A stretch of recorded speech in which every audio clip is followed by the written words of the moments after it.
High বন্ধুরা, এই গল্পে ডুব দেওয়ার আগেই বলে রাখি, লাইক শেয়ার করতে ভুলবেন না এবং আমাদের ইউটিউব চ্যানেলে প্রতিদিন 2টি করে ভিডিও দেখতে হলে চ্যানেলটি এখনই সাবস্ক্রাইব করে বন্ধু হয়ে পাশে থেকো। বন্ধুরা, আজ তোমাদের জন্য একেবারে নতুন কড়াকড়ি ভিডিও নিয়ে চলে এলাম। আশা করি শেষ অবধি শুনলে তোমাদের ভালো লাগবে। তাহলে চলো বন্ধুরা। গ্রামের নাম সীতাপুর। চারপাশে সবুজে মোড়ানো, পাখিদের ডাক আর মেঠো পথের গন্ধে ভরা। এই গ্রামে জন্মেছেন এবং বড় হয়েছেন সজল। তার বড় ভাইয়ের বউ মীরা, যাকে কেউ দেখলে চোখ ফেরাতে পারত না। তাকে সবাই গ্রামের আদর্শ বৌদি হিসেবে চেনে। এমনকি মীরা বুদি খুব শান্ত, হাসিখুশি এবং সবার খুব প্রিয়। সজলের সঙ্গে মীরার সম্পর্ক প্রথম থেকেই খোলা এবং স্বাভাবিক ছিল, কিন্তু সেই সম্পর্কের গভীরে ছিল একটি চাপা অনুভূতি, যা কেউ কখনো প্রকাশ করেনি।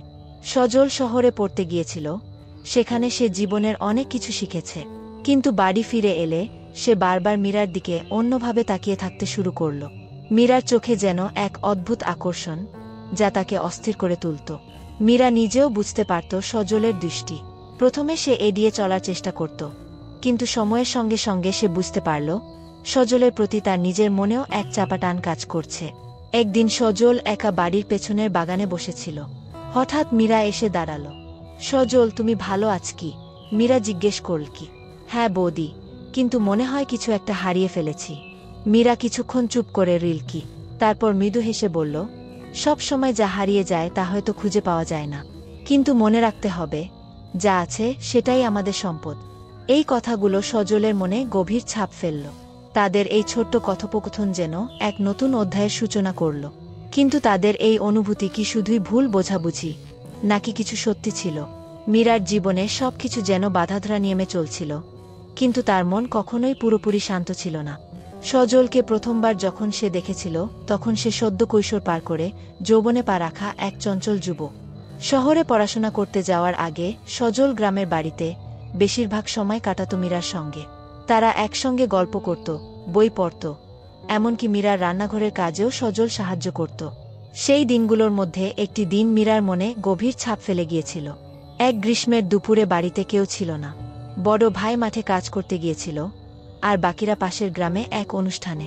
সজল বাড়িতে ছিল, কারণ তার জ্বর ছিল। মীরা তার দেখাশোনা করছিল। মীরার নিজের হাতের তৈরি লেবুর শরবত নিয়ে সে সজলের ঘরে গিয়েছে। তখন সজল ঘুমাচ্ছিল।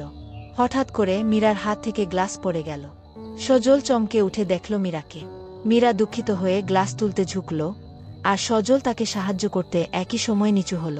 তাদের দুজনের চোখ একবারের জন্য একসঙ্গে মিলিত হল। সেই মুহূর্তে যেন সময় থেমে গেল। মীরার মুখের কাছাকাছি সজলের মুখ এসে গিয়েছে, আর মীরা প্রথমবার অনুভব করল তার হৃদয় দ্রুত ধুকধুক করছে। সজলের চোখে সে এক অদ্ভুত অনুভূতি দেখল, একটা মায়া, একটা আকাঙ্ক্ষা। মীরা তৎক্ষণাৎ পেছনে সরে গেল। এই গরমে তোমার বিশ্রাম নেওয়া দরকার, বলে সে দ্রুত ঘর ছেড়ে বেরিয়ে গেল। কিন্তু সেই মুহূর্তের ছাপ তাদের দুজনের মনেই রয়ে গেল। শহরে যাওয়ার পর সজল অনেক দূরে ছিল, কিন্তু তাদের সেই এক মুহূর্তের স্মৃতি বারবার মীরার মনে ফিরে আসত।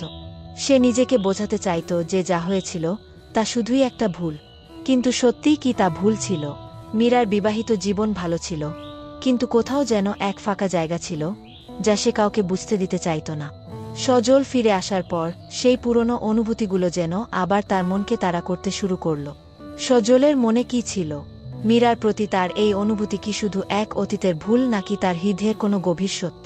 মীরার মনে প্রশ্নের ঢেউ থামছিল না।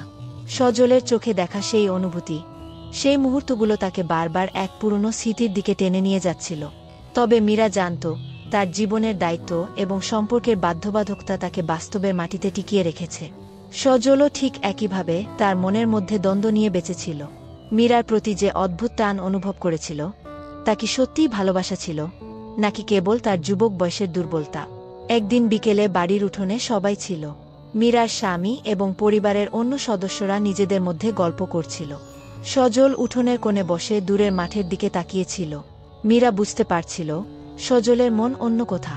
সে উঠে গেল এবং সজলের কাছে এসে বসল। কি ভাবছ সজল? মীরা জিজ্ঞাসা করল। সজল কিছুক্ষণ চুপ করে রইল।